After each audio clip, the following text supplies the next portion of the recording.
Hello, myself Prashant. I am physics teacher. Today I will discuss some important numerical related to the ray optics. Ray optics का बहुत ही बढ़िया question है और ये CBSE board के exam में कई बार आ चुका है और एग्ज़ाम में ये आ सकता है 2025 के पेपर में। ठीक है, तो नो हाँ, calculate according to the question, calculate the angle of emergence E of the ray of light incident normally on the face AC of a glass prism ABC of refractive index √3. How will the angle of emergence change qualitatively if the ray of light emerges from the prism into a liquid of refractive index 1.3 instead of air? तो हमको ये बतलाना है कि यहाँ पे angle of emergence क्या है। Okay, now I am solving this question, very interesting question और ये क्वेश्चन बोर्ड के एग्जाम में कई बार आ चुका है। ओके,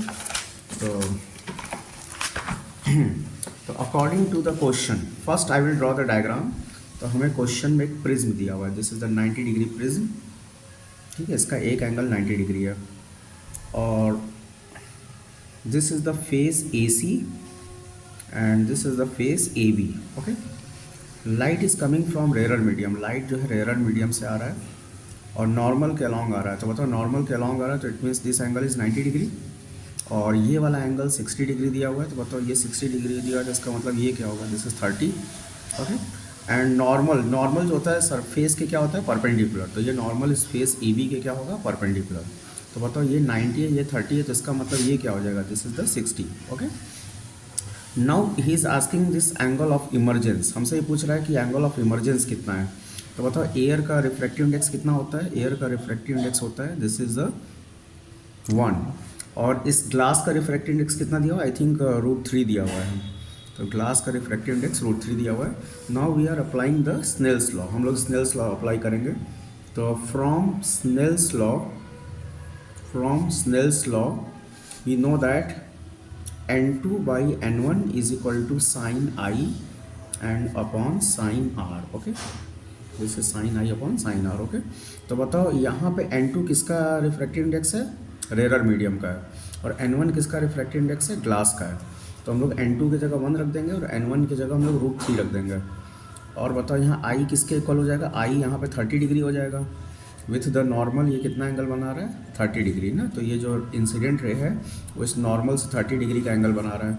तो दिस इज साइन 30। और बताओ R किसके इक्वल है, E के इक्वल है, this is sign E। Okay, तो 1/√3, साइन 30 की वैल्यू 1/2 होती है, तो 1/2 इंटू साइन E। तो बताओ साइन E जो होता है दिस इज √3/2। ओके, तो बताओ √3 कितना हो जाएगा, √3/2 कितना हो जाएगा, साइन 60 हो जाएगा। इसका मतलब E का वैल्यू कितना आ गया, E का वैल्यू आ गया 60 डिग्री। तो ये एंगल ऑफ इमरजेंस जो होगा this is the 60 degree. Okay, ठीक है, तो ये पहले पार्ट का आंसर आ गया। तो एंगल ऑफ इमरजेंस कितना है, 60 degree. Now he is asking if this prism, if the ray of light emerges from the prism into a liquid of refractive index 1.3 instead of air। तो इस बार हमको air की जगह क्या दिया हुआ है, लिक्विड दिया हुआ है।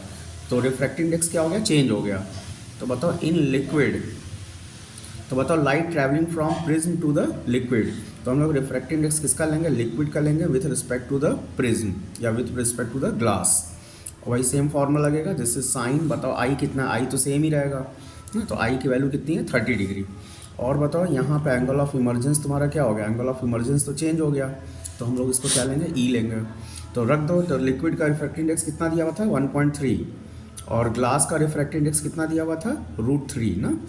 एंड दिस इज साइन 30 कितना होता है, 1/2 होता है। तो 1/2 इंटू साइन E होता है। तो बताओ sine E is equal to हो जाएगा, this is √3 divided by 1.3 into 2 या sine E is equal to हो जाएगा √3 अपॉन 2.6 या E इज इक्वल टू हो जाएगा sine inverse √3 divided by 2.6 and this is the final answer. तो अगर मान लो कि अगर मैंने मीडियम को चेंज कर दिया तो एंगल ऑफ इमरजेंस भी क्या होगा, चेंज हो जाएगा। And this is sine inverse √3 upon 2.6। Okay, thank you so much.